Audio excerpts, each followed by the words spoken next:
we want to talk about is this thing called, or I want to call building a trend radar, not a guessing game. So what I'm saying about that is, we don't have to rely, your gut can play a role, but we don't want to lead purely with our gut feelings about a situation. Because at the end of the day, trends show up in patterns. Yes. Right? Customer behavior, buying questions, complaints, and even expectations.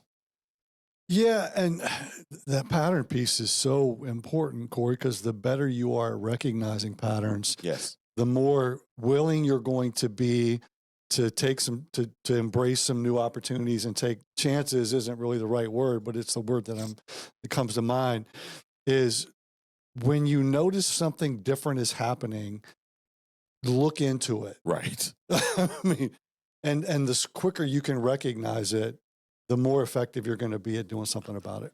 So let's talk about that from a modern and practical standpoint. Yeah, so what we're talking about when we say this, right, in terms of how do you build your own trend radar? So as a great example, look at five customers, like track the same 5 customer questions every month. Okay. What are the customers asking for? Okay. Before something's even offered. Yes. Right? Is there a product or service you're not offering? And then look at monitoring, what are the top 10% of your customers doing differently?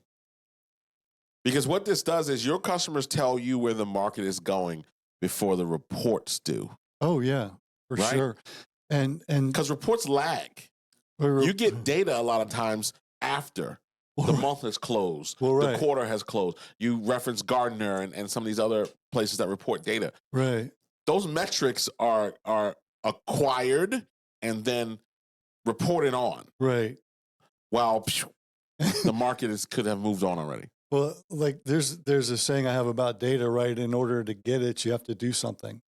So you can analyze data, but that like you're talking about, that's the rear view mirror. Right. And what you want to do is stay engaged. Like you said, the top 10% of your clients or your customers, stay engaged with them as to what are they, like what are things that they're looking for? What are some things that they're being led to? What are things that they're noticing that you might be able to add to your business or change in your business to keep them doing business with you? Correct. Yeah, I mean, the funny thing is your next growth opportunity is already showing up in customer conversations. Yes. You just haven't systemized listening yet.